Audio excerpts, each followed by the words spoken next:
Awesome, Kate. Thank you so much for taking the time. I've been wanting to do this, for a long time. Really have admired your work with 1% of the planet. Really, you and the team, and obviously the organization since its inception has done incredible work. Has been at the forefront of a lot of issues, and just has been sort of a pillar. I think of an organization within the climate, nature, let's say, ecosystem, and really given an opportunity to small brands, medium-sized brands to really contribute to environmental issues that they might care about in a very easy way. Small businesses, medium-sized businesses, they got a lot going on, and they care just as much as anybody. And so to make it easy for them to give back is always an incredible thing. But before we get into everything the organization is, does, and potentially goals and successes, talk a little bit about your journey. How does one become CEO of a global nonprofit such as 1% for the planet? Talk about that Yeah. career journey. Yeah, thank you, and thanks for having me to join you in this conversation. I mean, a simple answer of how one becomes CEO of 1% for the planet is by not ever saying, "I wanna be a CEO." That was not my what I graduated from college saying or really, ever along the path. I think for me, N of 1, I think for me, the path was really, getting clear about what I cared about and just continuing to kinda try and orient myself into work that was aligned with that, and I was fortunate to have some experiences early on that helped me to get clear about what I cared about, so I got to spend some time in big mountains right after high school, actually, and just, 100% fell in love with wild places and also got curious about, doing that with a group because I was with a group of people, we had some challenges and, kind of a nerd and found it interesting, we got through it, and a lot of how we got through it was, skills and physical competence, but it was also how we interacted as a group, and so I was really interested in that, and so essentially those 2 things, wild places and people working together were and have been the kind of threads that I've been curious about, and I started out as an outdoor educator because I wanted to do spend more time in the outdoors, but also to create opportunities for other people to have that experience of falling in love, and just, kept on taking steps in the leadership piece, kept on being, of more and more interest. So when I moved out of being out in the field quite as much, I really kind of leaned into that leadership piece and sort of organizing people and, facilitating and moved into the nonprofit sector and then just, kind of one thing led to another with lots of bumps in the road. And I was an executive director of another nonprofit and then became CEO at 1%. So for those who don't know, what is 1% for the planet? I guess how it works and maybe just a overall sort of, mission and vision of the organization. Yeah, certainly. The broad high level purpose, sort of why we exist, is to create action and commitment so that our planet and future generations thrive. So we have that's a pretty big high level why. And the way we do that, so what is 1% for the planet and how we deliver on that is we're a kind of multi stakeholder global network. We have businesses who join as members, and they're the ones who are giving 1% of their revenues. So that's where the 1% comes from. And then we have environmental partners or nonprofits who are for the planet. And that's where the for the planet comes from, that we vet against a set of eligibility criteria.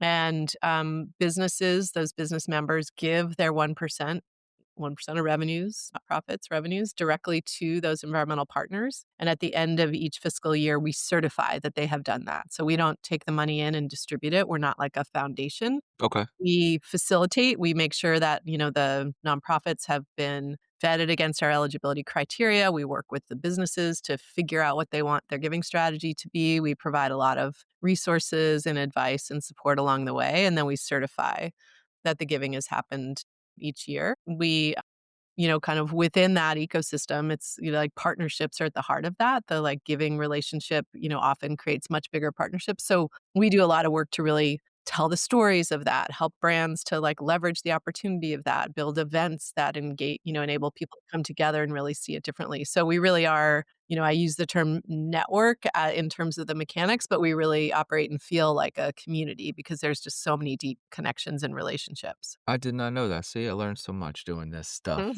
I thought, like you said, I thought it kind of came in and you guys dispersed it accordingly, but that's great to know you more of like a connector. So is it based on what the company or does that you match them up with like a partner that makes sense, or do you just kind of have a basket of 20 organizations and you kinda let the small business choose from those 20? How does that part work? Yeah, that's an excellent question because it kind of points right to the heart of like kind of what holds it all together is our four impact areas. So we've created a way of thinking about, the definition of environment that's, kind of unique to us. It's very much a planet and people framework and it's categorized into four impact areas. So there's just economies, resilient communities, rights to nature, and conservation and restoration. And within each of those, there's four subcategories. So, climate adaptation, sustainable cities, things like that. And so we really, we try to use really sort of descriptive, plain language to make it sort of clear. And then, we work with companies to develop and some of them have a pretty good idea, others don't. So they're, it's all sort of opt in, how much support they want. But we really help them to figure out using that framework as a guide, like what are the solutions you're interested in? What's the brand story you want to tell? What are your employees interested in? Do you want to volunteer? How much money are you going to give? There's so many questions that create the matrix that will help a business determine which is the best fit nonprofit or set of nonprofits for them to give to. What's like, how much you could put a percentage number on it or however you wanna relay it, but what part of the job is, I guess, inbound, right, versus people just coming to the sites, kinda signing up, wanting to learn more information versus, you or other leadership, like, kinda going out and, for lack of a better term, pitching companies on 1% for the planet. How much is that dynamic sort of percentage there? Yeah, I mean, dynamic is the operating word there because it is pretty dynamic. So, like during COVID, interestingly, we didn't expect this, Mm, but we had enormous inbound wow. growth during that time. We could barely keep up. We essentially, all staff was focused on kind of engaging and onboarding, and we essentially had no business development function. Now, that's not the case. We're not overwhelmed with inbound. There'll be like inflection points, and we always welcome inbound. Like we have a great website, a great place to land if you are an inbound, have inbound interest, but we do a lot more, kind of referrals and, going out into the marketplace, inviting prospects to events, like a lot of different strategies to set ourselves up to have conversations with companies that we suspect will have an interest in learning more. Yeah. This question, I'm gonna try to phase it in 2 parts, and I'll probably ramble a little bit. You mentioned sort of a little bit of, diving deep into the nonprofit partners and obviously sort of vetting them in a way. How do you deal with maybe like a company, a for-profit company, wanting to be a member, but maybe their core sort of business is very extractive, right? Or very sort of not what 1% is for because one, you know, they're almost like kind of, buying a carbon credit, right? They're coming to you to be like, hey, we need to sort of offset some of maybe perhaps the damage we do. Maybe that's and that's a very responsible way of thinking about it. I guess how do you go about that when somebody comes in that's not aligned maybe from their core business of maybe others that are within the network? What are those conversations like and how do you and the team handle that? I love this question because it gives us, gives me a chance to share something that's really core to who we are, which is that we exist to build a movement and we exist to build a movement that engages businesses wherever they are in making positive change. So we do not exist to kind of elevate a small elite set of companies who the marketplace calls perfect. And I'm putting that in air quotes because there's no company that's perfect. But we're very much a progress, not perfection kind of big tent shop for the reason that we think if every company everywhere can make the incremental progress of 1%, they're on a journey that's going to lead to so much more. And so we really want to engage with almost every company that we seek out or that comes to us because we really believe in that potential for kind of getting on the path to change because we see our companies, taking the step of 1% and then invariably doing so much more. So we know it's a, forcing function to, for positive change. That said, we do reserve the right to determine if a company would be brand damaging and that we don't sort of exclude any specific industry because we really want to talk to everyone because we really believe that like we want to hear how if a company is interested in change is it a good fit for us to be part of that, and in most cases we find a way to make that so. If it seems that the company's really not that committed, that they're kind of looking for a hall pass on other things that they're doing, we reserve the right to just say, "Hey, it doesn't seem like a good fit." For the most part, we're not seeking out those companies, nor are they seeking us out. So, Hmm.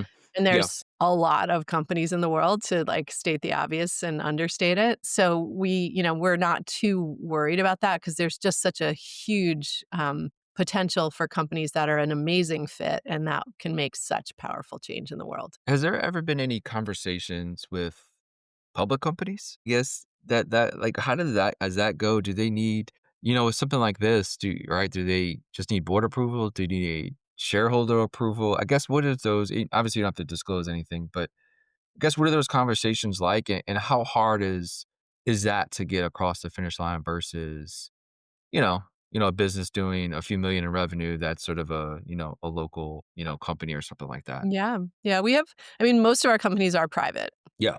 hands down, Yeah. not surprisingly. Yep. But we do have, a couple, sizable public companies. Really? OXO and Toomey are both companies. And our process with them, like we haven't, our interface does not include a board vote or shareholder vote. Like that's, they figure that out. Our interaction is often quite similar to our interactions with our bigger private companies. And one of the things we really love about, working with OXO and Toomey and any other public companies is they are, particularly thoughtful about the opportunity to make the business case for why doing this is why good for the planet is good for business. And so, there's some really great work that we get to do with them and sort of um, bringing that case to life, which is true for a lot of companies, but there's just that like added interest there. And I think our experience also is that, the staff we're working with at those companies are, as awesome and heartfelt and committed as, the staff at the, private companies. So I think mostly our experience is that they're not that different because the 1% for the planet model is so well suited to meeting every company just exactly where they are. Yeah. The next question I had is, I try to be like a very like centrist and try to like really not just focus on issues, but somewhere along the way, climate and nature became political. I'm not sure when exactly it happened. I think both sides are the blame because usually in every issue, both sides are the blame. I guess how do we make climate, the environment, like just caring about, our air, our water, not political? When I guess how do we do that from both sides? Do you talk to individuals or companies that might be on the other side of it and, want to learn more or have a negative connotation to what the organization does or what sort of the green movement sort of does? I guess what are those conversations like, and how can we I guess package what you're trying to do and what others are trying to do as not a partisan thing and very much a nonpartisan thing that's beneficial to all of us? Yeah, and I mean, our the way we operate is very much not partisan. We have companies across the political spectrum, and that's not something we screen for. And our very strong belief is that the environment is quite literally common ground that we all stand on, and so we really keep our focus on those four impact areas and the opportunity for us to drive impact together. We have a wide array of nonprofits globally, some of whom, are like strong advocates politically, and companies can choose to align in the ways that make the most sense for them.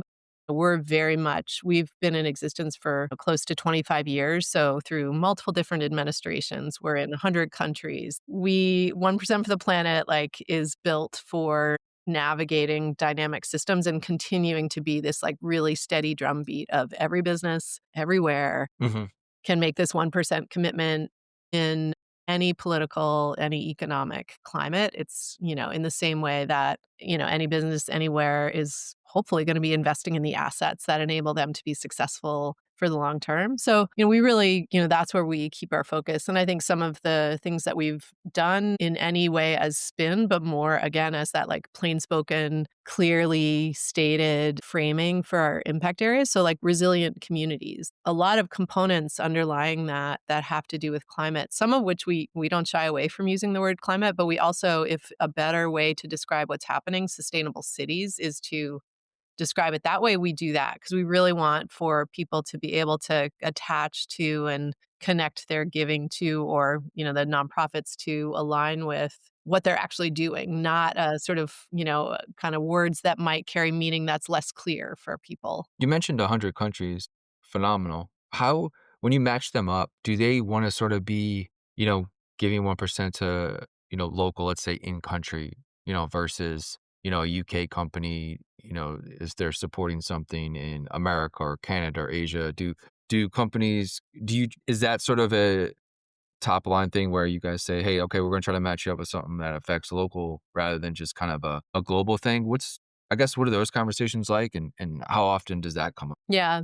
I mean, for the most part, in our network and really generally in terms of philanthropy, most giving happens in the country in which the donor is like based or where the giving originates. And that's partly for tax reasons and also, I would say equal parts, people tend to want to give Yeah. in way, to the things that they can sort of love and touch and see and experience. So, typically it's in country. We don't exclude that. And our while there is the sort of exchange of tax deductibility through the direct giving that's happened, so, like, if a business gives to a nonprofit and, it's a tax deductible donation, the nonprofit will provide a receipt for that 1% for the planet. We're not providing that piece of the puzzle. We certainly don't get in the way of it, and we're able to sort of help companies understand where that's possible, but if a company decides that the impact that they're interested in the best fit allocation of their resources is for a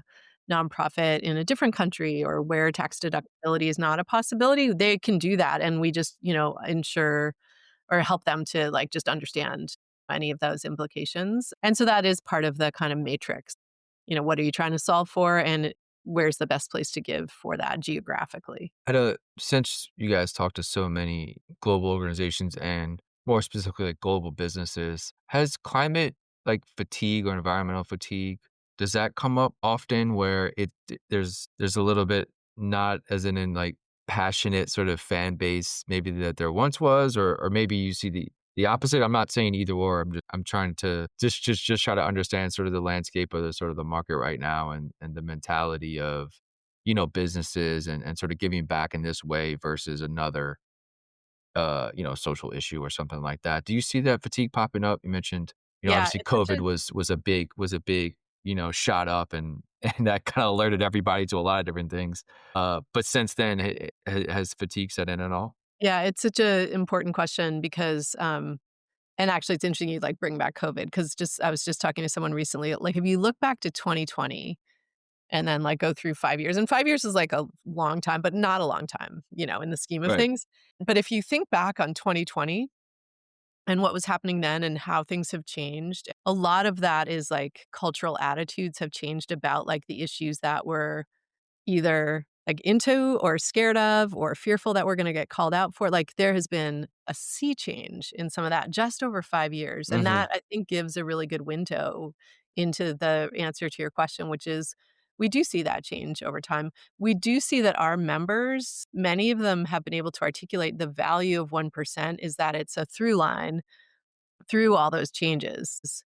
If in a sense, what 1% for the planet creates is an accountability partnership. And so every year the company is committing to that 1% of revenues. And they once they get through that first year and kind of build the muscle around like how do we do this? How do we certify this? How do we fit this into our budgeting cycle? It then really becomes like part of how they run the business. And so Yeah. then it's awesome to see companies get really sort of thoughtful and creative about, wait a second, okay, so the we've been trying to solve this problem of like, energy waste over here.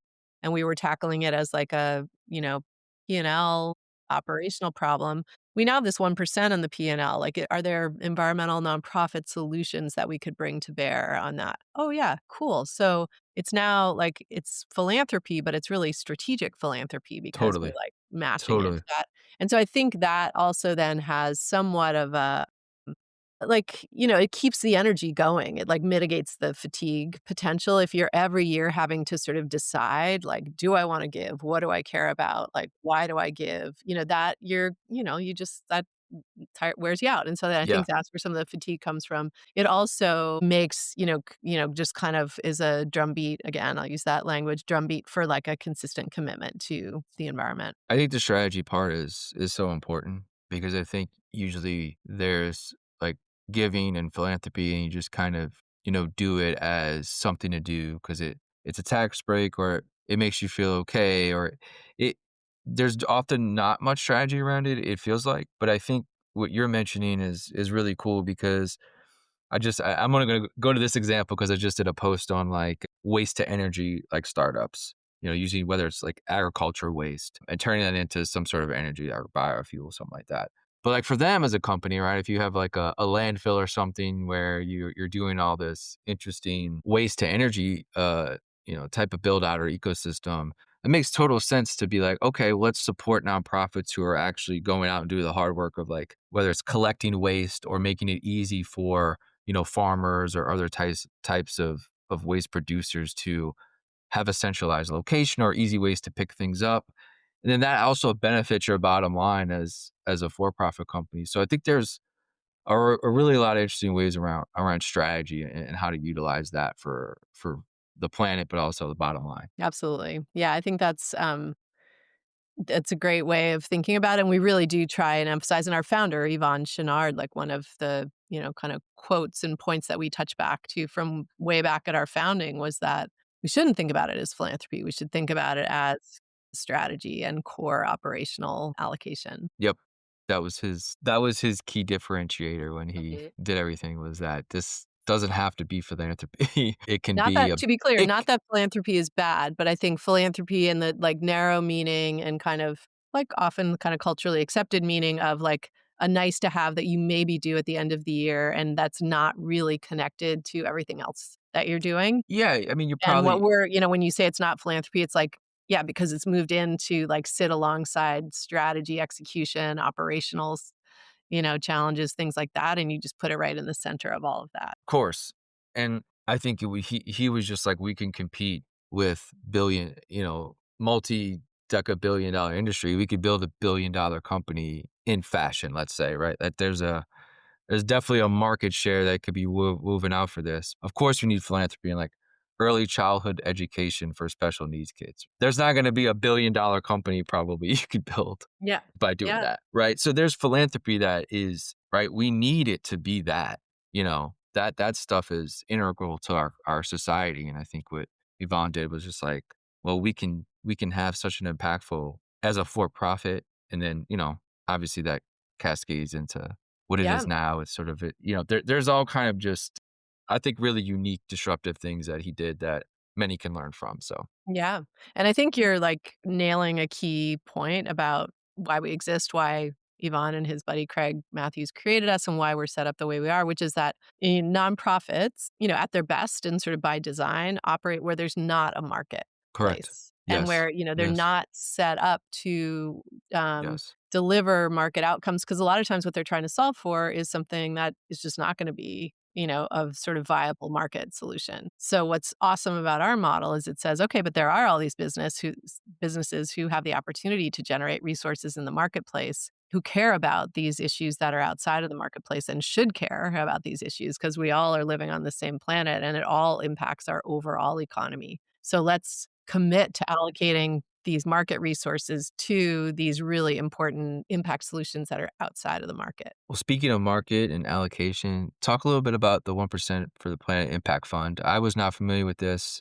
How long has it been around? And I guess, like, what is its mission, purpose, and what does it do? Yeah, so it is pretty new in the scheme of things. We launched it in 2022. And basically, it was born out of us thinking, okay, we've got this great member model and we can grow our impact kind of 1% by 1%. Amazing. And we have seen, like, really good growth in that, but it is always 1% by 1%. So we were thinking, like, what's something that taps into our expertise, but gives us a way to reach a new audience that could potentially grow exponentially, not be constrained by that 1% framing. And so we came up with a Planet Impact Fund. And basically, the way it works is twofold. One part of it is that any donor can make a donation into the Planet Impact Fund. And these are donors, not investors. But so any donor can make a donation. Those dollars are invested for positive impact. And then they also annually, we grant 10% of that fund to a portfolio of nonprofits. So it's dual impact investments for positive impact and then these donations annually. And the underlying investment is part public equities with the sort of highest screen possible for the Gotcha. issues we care about. And then once we hit a certain threshold, we shifted into some allocations into private funds where we could have even, a higher impact standard. So renewable energy, a sustainable forestry, and a biodiversity fund there. So that's been really Very cool. exciting. So that's an awesome investment platform. So that's the Planet Impact Fund.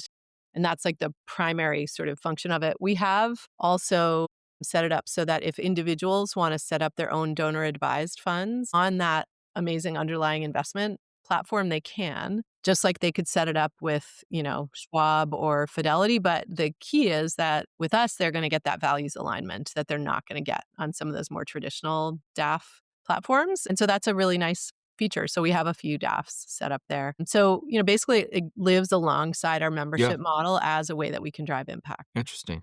And that's another revenue stream for the organization as well? A little bit. Yeah. It was a little tricky to set it up. It doesn't generate a whole lot of revenue for us, but we believe in it as a good impact opportunity. So we're, excited about its potential. I'll end on a couple questions here. And one would just be for, other founders or sort of CEOs, that are listening. What are some of the lessons learned from your time at 1% for the planet? Just some of the good times, the bad times, obviously working with a global workforce, we probably have a lot of remote employees and, there's a lot of different things that just go into running an organization. I guess what are some tips and advice you would give to maybe aspiring, whether it's for-profit CEOs or even nonprofit CEOs? Yeah, sure. It's a important question. I think one thing that I think about a lot as I've been in either an executive director or CEO for 20 years, so I've been doing it for a while. So then when I have yet another day where I'm like learning new things and like don't know everything, it's for me the reminder in that is that's the whole point. Yeah. Is that there's no like there. You're not going to get there and know everything and sort of be able to direct everything. You're certainly going to know a lot more and you're going to have a lot of experience that you should draw on and that is helpful. But I think letting go of assuming that knowing everything is the goal and actually sort of transitioning into seeing the opportunity as making sure you're never the limiting factor. So the way I think about Mm, leadership is, and this would be if day one or day million, always think about like my opportunity is to create the headroom for everyone around me to be like amazingly, fabulously, wildly successful. And then we're going to be like beyond what we could ever be. And that means, in practical sense for those CEOs out there listening, that a lot of times that's me having people who are way better at certain things than I am. Even if there are things I used to do, getting comfortable, like, yep, actually you crushed that in a way that I never did. So I should delegate that to you because that's better for us. And that's the whole point is that it has to be better. So a lot of like ego step aside and like really staying centered on what's in the best interest of the organization, which a lot of times means just like letting go of thinking that being CEO is about being the person who knows it all. Because you don't, you never do. And even if you pretend you do, you don't. So like really letting go of that and embracing the opportunity of having other people just shine, I think is probably my biggest love it. Love it. thing. Last question I have is just around the future. And, we look, 3 to 5 years down the road, maybe. What are some of the goals and successes you and the team, would like to achieve or Yeah. attempt to achieve? Yeah.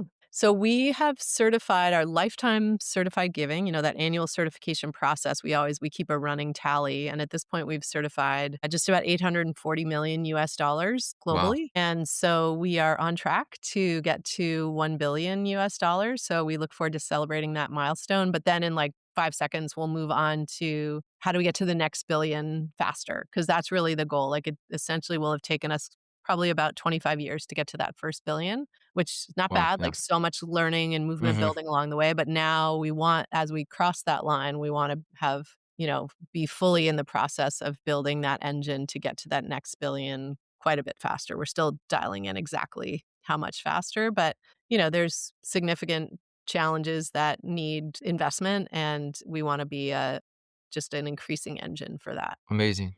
Well, thank you so much, Kate, for taking the time. Thank you. I learned a lot. Knew I learned some things I didn't think I would learn, but that's the beauty Awesome. of doing this. So I appreciate you taking the time. Been an admirer from a distance for a while. What you and the team have built and continue to do. So congrats on nearly a billion so far. And I'm sure we'll hit that in 2026. But thanks so much for taking the time and best of luck for the next decade. Thank you. Really appreciate the conversation.